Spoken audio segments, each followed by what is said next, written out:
अथ देवी कवचम। महर्षि मार्कंडेय जी बोले, हे पितामह, संसार में जो गुप्त हो और जो मनुष्यों की सब प्रकार से रक्षा करता हो और जो आपने किसी को आज तक ना बताया हो, वह कवच मुझे बताइए।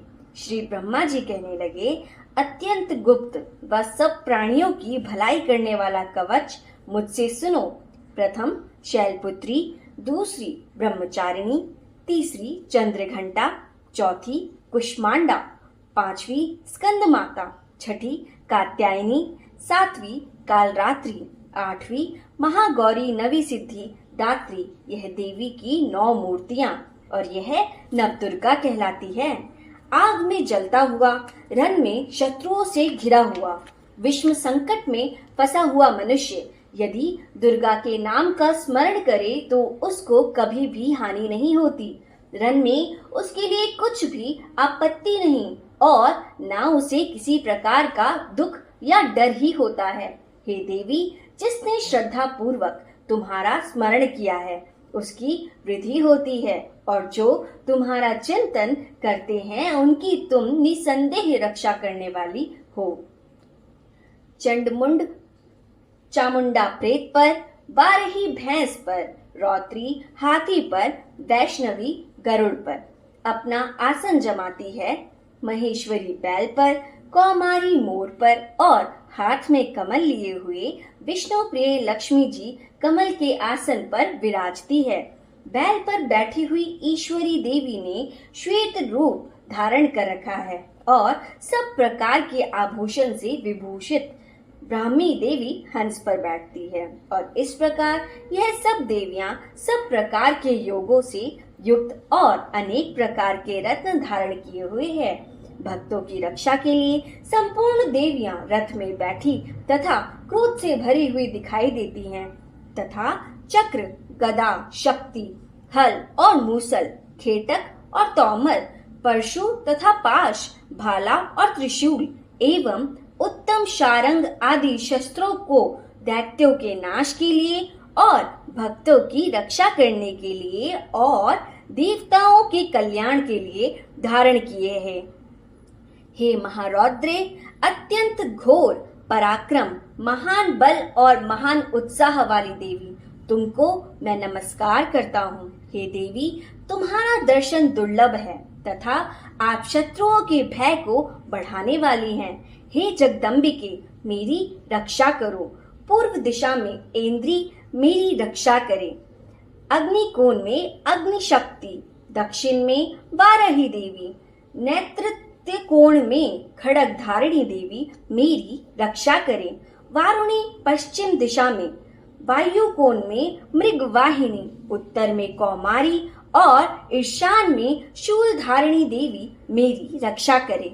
ब्रह्मानी ऊपर की ओर से मेरी रक्षा करे और वैष्णवी देवी नीचे की ओर मेरी रक्षा करे और इसी प्रकार शव पर बैठी चामुंडा देवी दसों दिशाओं में मेरी रक्षा करे। जय देवी आगे, विजया पीछे की ओर, अजीता बाएं ओर, अपराजिता दाहिनी ओर मेरी रक्षा करे। उद्योतिनी देवी शिखा की रक्षा करे तथा उमा शिर में स्थित होकर मेरी रक्षा करे। इसी प्रकार मस्तक में मलाधारी देवी रक्षा करे और यशस्विनी देवी मेरी बाहों का संरक्षण करे। बाहों के मध्य भाग में त्रिनेत्रा नथुना की यम घंटा देवी रक्षा करे। नेत्रों के मध्यम में शंखिनी देवी और द्वारवासिनी देवी कानों की रक्षा करे। कपोलों की कालिका देवी और कानों के मूल भाग की भगवती शाकारी रक्षा करे। सुगंध नासिका में और चर्चरिक ऊपर के होठों में, अमृत कला नीचे के होठों की सरस्वती देवी जीभ की रक्षा करे। कौमारी देवी दांतों की और चंडिका कंठ प्रदेश की रक्षा करे। चित्रघंटा गले की घंटी की और महामाया तलु की रक्षा करे। कामाक्षी ठोठी की सर्वमंगला वाणी की रक्षा करे। भद्रकाली गर्दन की और धनुधरी पीठ के मेरुदंड की रक्षा करे। कंठ के बाहरी भाग की नीलग्रीवा और कंठ की नली की नलकुबरी रक्षा करे। दोनों कंधों की खड़गनी और व्रजधारिणी मेरी दोनों बाहों की रक्षा करे। दंडनी दोनों हाथों की और अंबिका देवी समस्त उंगलियों की रक्षा करे। शूलेश्वरी देवी संपूर्ण नखों की, कुलेश्वरी देवी मेरी कुशी की रक्षा करे।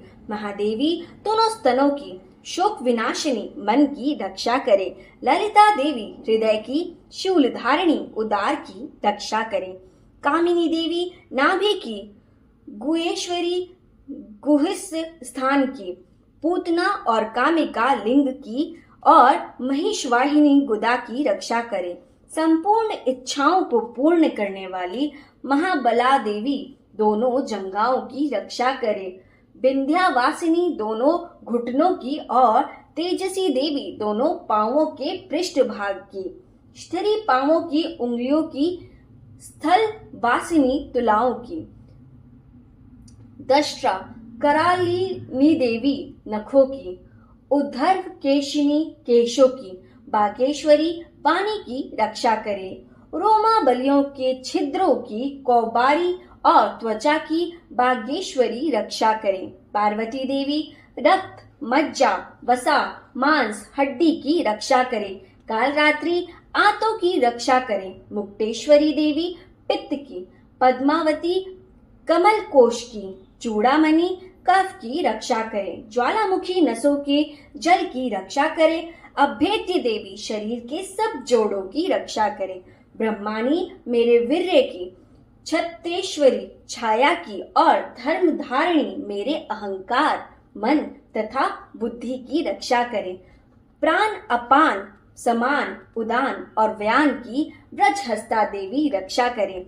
कल्याण शोभना मेरे प्राण की रक्षा करे।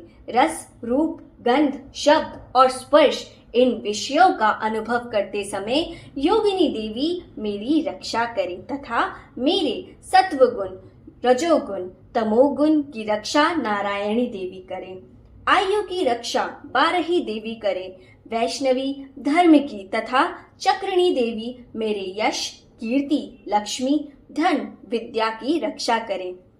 इंद्राणी मेरे शरीर की रक्षा करे और हे चंडिके आप मेरे पशुओं की रक्षा करिए। महालक्ष्मी मेरे पुत्रों की रक्षा करें और भैरवी मेरी पत्नी की रक्षा करें। मेरे पथ की सुपथा तथा मार्ग की क्षमाकरी देवी रक्षा करे। राजा के दरबार में महालक्ष्मी तथा सब और व्याप्त रहने वाली विजया देवी चारों ओर से मेरी रक्षा करें।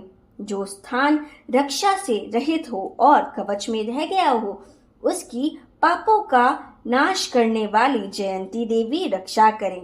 अपना शुभ चाहने वाले मनुष्य को बिना कवच के एक पग भी कहीं नहीं जाना चाहिए, क्योंकि कवच रखने वाला मनुष्य जहाँ जहाँ भी जाता है वहाँ वहाँ उसे अवश्य धन लाभ होता है और तथा विजय प्राप्त करता है।